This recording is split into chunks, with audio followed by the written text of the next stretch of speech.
No, televize všude, ty krávo, no to je náhu. Hele, koukám, bar je plnej, co je tady všechno pití?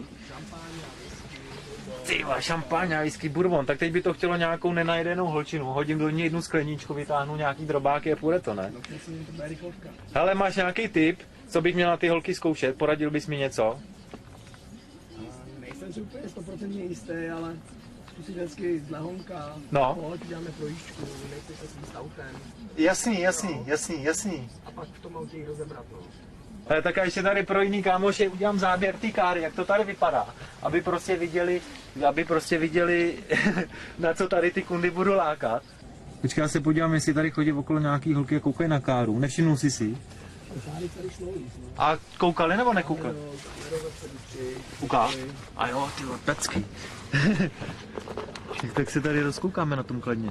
Tam před sebou tam, jo. Ty budeš muset zaběhnout teda na pečí zónu. No a nějakou...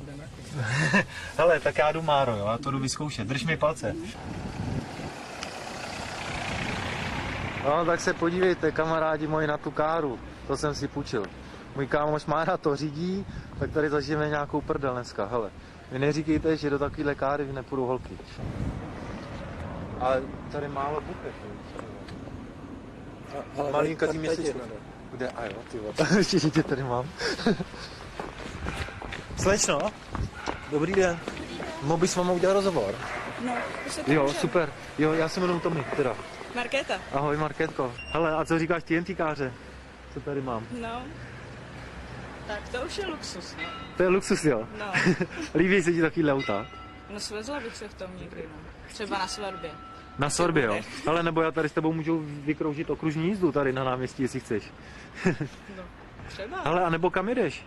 Já to tady neznám, že bychom tě tam hodili. S Márou, pro mě s řidičem. přijede tekon přítel, takže... Jo, přítel pro tebe přijede, aha. Já tak... to mám s dovozem už tak. Jo, ty už to máš dovozem, jo, aha. Takže máš přítele teda, jo. Mám. Hele, a chci se mrknout do té káry, jak to tam vypadá? Hele, to je to můj kámoš, Mára. Dobrý den. Tak já si... Bílá kůže. Tak chci se mrknout dovnitř? Můžem. Neušpiním to? Neblázni, neušpiníš, v pohodě. Hele, a co říkáš baru? Jak se ti tady líbí? No, jak v hotelu. Jak v hotelu, jo? Tak se klidně posaď naproti baru, něco si nalej, jestli chceš. Ne, to ne. Nedáš si nic pití? Ne, alkohol ne. Alkohol nepiješ, jo? Ne. A tak my tam máme třeba asi kolu nebo něco takového. Máro, máme tady něco na alko? No, tady určitě v tom baru je. No, tak se podívej, nechceš? Ne. Hele, chci se projet takovou lékárnu, třeba si jenom tady vytočit kolečko? Jo. Jo. Ale Máro, bylo by možný tady vytočit kolečko? Uděláme. Hele, ty jsi modelka nebo něco? Nejsem. Nejsi, jo? Ne, tak přijdeš, člověče, tak když koukám do tyhle, podívej se, vypadáš pěkně na kameře. Neděláš nic, jo? Ne. Já myslím, že jo. Aha. No a co ten tvůj přítel? On teď má pro tebe sem přijet, nebo co? No. A nebude naštvaný, že vylídáš to z tohohle auta, abych si nemyslel bochý, co? Ne. Jo. On mi věří. On ti věří, jo? Aha. Hele, a já jsem se chtěl zeptat, když bych ti dal třeba, já nevím, 2, ukázal by si mi na hřebec, na kameru? Ne. Neukázal, jo? Aha. Fakt ne, ani za 3, ani za 4, za bůro? Ne. Takhle ty miluješ svého přítele, že prostě ani v luxusní káře, Já ani za si peníze. sundám vršek jenom, když je přítel se mnou na koupališti, jinak ne. Jo, takhle. Tak to gratuluju tvýmu přítelovi úplně. Já tak, tyjo, takovouhle holku bych chtěl teda. Ne, každá tohle to dokáže říct. No, ale tak si to nerozmyslíš, já mám tady teda ty prachy, že by... Ne, fakt ne. Fakt ne. Ale, tak ahoj, těšilo mě. Čau. No a jak se ti líbilo v autě? Paráda. Jo? A nezlobíš se za ty otázky, co jsem tady položil? Jo? Pohodě. Dobrý, tak ahoj, kočko. Já. A děkuji, že jsi si udělala čas, papa. Čím já mám tady auto, tamhle tu limuzínu, luxusní, a my děláme s tím řidičem, jsme dostali za úkol dělat takový výzkum, jo? Protože jak se ta limuzína lidem líbí. Prostě jsme takhle vyjeli a zároveň jsme si vzali kameru prostě i pro jeho třeba šéfa, víš co, že by on to chtěl vidět, jak se v tom lidi cítí, protože teď si to koupili nový, víš co, a teď oni potřebují vidět, jak se to prostě, je to udělaný pro americký trh, víš co, to je vevnitř, je to všechno v kůži, v luxusi. Tady je spousta lidí. Kde? Tady je spousta lidí, jo. Já si myslím, že tady vás nakladně jako spousta lidí, tomuhle říkáte spousta lidí, jo. 1, 2, 3, 7 lidí na náměstí. Jak se ti líbí taková lékára? No, co? Pěkný. Pěkný. No, Ale pojď se, a co myslíš, dokázal jsi takovou káru zaparkovat? já vůbec. A tak se pojď podívat ze strany, jak vypadá schválně. Ale jsi na auta, líbí se ti auta hezký. Já mám ráda spíš ty rodinný vozy, ne? Jo, no tak to je ten rodinný tam. Sportovní. To je, Rodinný. no já bych řekl, že to je ten rodinný až, víš kolik se tam vyjde členů. Hej Máro, co myslíš, mohli bychom slečně ukázat, jak to vypadá vevnitř? Jenom ukázat, ale. No jasně, když o nic nejde. Ty jsi jako hollywoodská hvězda, já tě u toho natočím. Já nemůžu jít do auta. Ty nemyslíš jít do auta, jo? Ale umíš. Já už tady můžu být. Jo, no snad jo. Jo, děkuju Máro. No tak se pojď podívat, pojď si sednout vedle Tady mě. nějaká načatá kola. Načatá kola, jo. Hele, tak se posaď a bar je v ceně, tak jako Jo. si vem, co Já chceš, si můžu jasný. dát něco nealko. Aha, tak tam odvíst, jo. No. Ale Máro, tak McDonald potřebujeme najít. Najdeš to? No, najdem. No by se mě někam neotáhli. To jsou v autobuse kožený sedačky. To budou vyprávět ženský v práci. Jo. Koukat, no. Co budu koukat? Nemohla bys si to taky vyfotit jako v telefonu, do telefonu?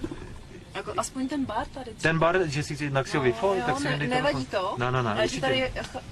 popijím, No. cože to popijeme? Prosím. Cože to popijeme za alkohol? Bych řekl nějakou visku, ale zase takový znalec nejsem, abych ti byl schopný říct jakou. Takže nevadí, že si to tady vyfotím. Ne, to víš, jo, Abych fakt si to. nevypadala jako nějaká vidlička, když... vidlička. Máro, co tady máme za visku, se slečna ptala? To už stačí. Nebo Jim Beam Bourbon, nebo Pinská Lichta. No tak vidíš, Je to moc tvrdý na mě. tvrdý je to na tebe, jo? Jako, no to je asi možná ta viska udělaná z tvrdý vody, víš co? Jo, takže už nějakýho toho frťánka k sobě máš. Ne, nemám frťánka, ale my tady prostě jezdíme a takhle se ptáme lidí, jak se jim limuzíně líbí a prostě se tady svezeš a pak si třeba řekneš, jo, ta limuzína fajn, tak si ji půjčím, víš jak. Řekneš o tom svým kámošům, kamarádkám a takhle prostě my to děláme. si takhle naliješ jako se mnou. No právě proto nepiju, víš co. Proto pijou ty ostatní. Víš, jak bych vypadal, kdybych ve 3., 4., 5. Tak to asi jo, no. Jak dlouho už jezdíš takhle? Já ti něco ukážu. Já jsem ukážu. No jasně. Ale.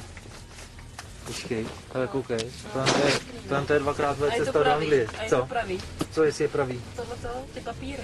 Ten ty papíry, jo, jestli jsou pravý. No. No, já bych řekl. Ale Máro, prej děkuji za odvoz. Jo, i za pití a můžu vystupovat. Ale poslouchej. A chtěla by si nějaký prachy? Nic tě nenapadá, jo? Aha.